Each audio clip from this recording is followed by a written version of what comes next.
ಪುತ್ತೂರು ಶಾಸಕರು ಅರುಣ್ ಕುಮಾರ್ ಪುತ್ತೂರು ಅವರ ಭಿಕ್ಷೆಯಿಂದ ಶಾಸಕರಾಗಿತ್ತು ಅಂತೇಳಿ ನಿನ್ನೆ ಬಿಜೆಪಿಯ ರಾಜೇಶ್ ಭಟ್ ಅವರು ಹೇಳಿದ್ದಾರೆ. ನೋಡಿ, ನಾವು ಅಂತವರೆಲ್ಲ ಮಾತಾಡಿದಕ್ಕೆ ಯಾವುದೇ ಉತ್ತರವನ್ನು ಕೊಡೋದಿಲ್ಲ. ಇದು ಜನರ ತೀರ್ಮಾನ. ಅದರಿಂದ ಇಂಥ ಲೋ ಲೆವೆಲ್ ಪ್ರಶ್ನೆಗಳಿಗೆ ನಾವು ಉತ್ತರ ಕೊಡುವವರು ನಾವಲ್ಲ. ನಾವು ಏನಿದ್ರು ಅಭಿವೃದ್ಧಿ ಬಗ್ಗೆ ಮಾತಾಡಿ ಅದಕ್ಕೆ ಉತ್ತರವನ್ನು ಕೊಡ್ತೇವೆ. ಯಾರೋ ಒಬ್ಬರು ಹೀಗೆ ಮಾತಾಡ್ತಾರೆ, ಅದಕ್ಕೆ ನಾವು ಉತ್ತರ ಕೊಡ್ಲಿಕ್ಕೆ ಹೋಗುದಿಲ್ಲ.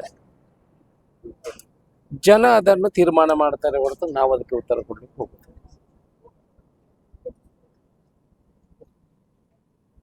ನೀವು ಸರ್ವಾಧಿಕಾರಿ ಅಂತ ವರ್ತಿಸ್ತಾ ಇದ್ದಾರೆ. ಸರ್ವಾಧಿಕಾರಿ ಅಂತ ನಾನು ಯಾವತ್ತೂ ನಾವು ವರ್ತಿಸುವುದಿಲ್ಲ. ಯಾರೋ ಒಬ್ರು ಹೇಳ್ತಾರೆ ಹಾಗೆ ಮಾಡ್ತಾರೆ ಹೀಗೆ ಮಾಡ್ತಾರೆ ಅಂತ. ಅಭಿವೃದ್ಧಿಯನ್ನು ನೋಡಿ, ನಮ್ದು ಸರ್ವಾಧಿಕಾರ ಇರುವಂಥದ್ದು ಓಣಿ ಅಭಿವೃದ್ಧಿಯಲ್ಲಿ. ಅವರ ಯಾವುದೇ ಪ್ರಶ್ನೆಗಳಿಗೆ ನಾನು ಉತ್ತರ ಕೊಡುವಂಥದ್ದಿಲ್ಲ. ಇನ್ನಷ್ಟು ಅಭಿವೃದ್ಧಿ ಮಾಡ್ತೇನೆ. ಅಭಿವೃದ್ಧಿಯನ್ನು ಸಹಿಸಿಕೊಳ್ಳಲಿಕ್ಕೆ ಆಗದವರು ಈ ಥರ ಎಲ್ಲ ವಿಚಾರಗಳನ್ನು ಹೇಳಿ ದಾರಿ ತಪ್ಪಿಸುವಂಥ ವ್ಯವಸ್ಥೆಗಳನ್ನು ಮಾಡ್ತಾರೆ. ನಾವು ಯಾವತ್ತೂ ಕೂಡ ದಾರಿ ತಪ್ಪುವುದಿಲ್ಲ.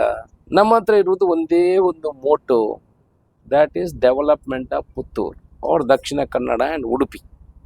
ಮತ್ತು ಇವರ ಚಿಲ್ಲರೆ ಪ್ರಶ್ನೆಗಳಿಗೆ ಇವರು ಎಷ್ಟು ಹಾರಿದ್ರು ನಾವು ಅದಕ್ಕೆ ಉತ್ತರ ಕೊಡುವಂಥ ಕೆಲಸಗಳನ್ನು ಮಾಡುವುದಿಲ್ಲ. ನಾವು ಶಾಸಕನಾಗಿ ಏನೆಲ್ಲ ಕೆಲಸ ಮಾಡಬೇಕಾ ಅಭಿವೃದ್ಧಿ ನಡೆಯಲ್ಲಿ ಆ ಕೆಲಸವನ್ನು ಮಾಡ್ತೇನೆ ಹೊರತು ಇವರಿಗೆ ಉತ್ತರ ಕೊಡ್ಕೊಂಡು ಹೋಗ್ಲಿಕ್ಕೆ ನಾವು ಹೋಗುವುದಿಲ್ಲ. ಇವ್ರು ಏನೇನು ಮಾಡ್ತಾರೆ ಅದಕ್ಕೆ ಅವರವರಿಗೆ ಉತ್ತರ ಸಿಗ್ತದೆ, ನಾವೇನು ಉತ್ತರ ಕೊಡಬೇಕಿಲ್ಲ. ಅದರಿಂದ ನಮ್ಮದು ಮೋಟ ಇರುವಂಥದ್ದು ಅಭಿವೃದ್ಧಿ ಮಾತ್ರ ಅಲ್ಲದೆ ಬೇರೆ ಯಾವುದಕ್ಕೂ ಉತ್ತರ ಕೊಡುವಂಥ ಪ್ರಶ್ನೆ. ಸರ್, ವಿಟ್ಲದಲ್ಲಿ ರಿಂಗ್ ರೋಡ್ ಆಗಬೇಕು ಅಂತ ಹೇಳಿ ನಿನ್ನೆ ಬೇಡಿಕೆ ಕೊಟ್ಟಿದ್ದಾರೆ, ಕೇಳಲ್ಪಟ್ಟೆ. ರಿಂಗ್ ರೋಡ್ನವರಿಗೂ ಕೂಡ ಜಾಗ ಹೋಗೋದಿಲ್ವಾ?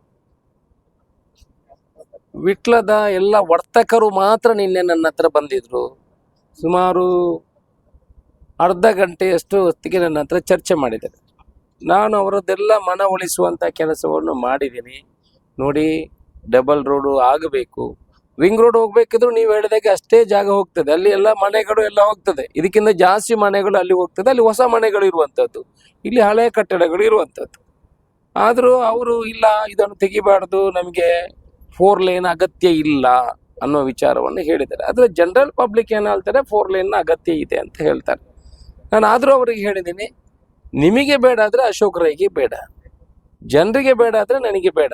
ಅವರನ್ನೆಲ್ಲ ಅವರು ಇನ್ನು ಹಂತವಾಗಿ ಮನ ಉಳಿಸುವಂಥ ಕೆಲಸವನ್ನು ಮಾಡ್ತೇವೆ. ಅವರಿಗೂ ಅಭಿವೃದ್ಧಿ ಆಗ್ತದೆ.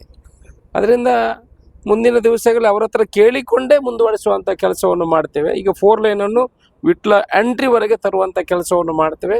ಮುಂದೆ ಅವರ ಹತ್ರ ಚರ್ಚೆ ಮಾಡಿ ಜನ ಒಪ್ಪಿಗೆ ಕೊಟ್ಟರೆ ಅಭಿವೃದ್ಧಿ ಮಾಡ್ತೇವೆ ಹೊರತು ಇಲ್ಲ ಅಂತ ಆದರೆ ಅದಕ್ಕೆ ಆ ಕೆಲಸಕ್ಕೆ ನಾವು ಕೈ ಹಾಕುತ್ತೇವೆ.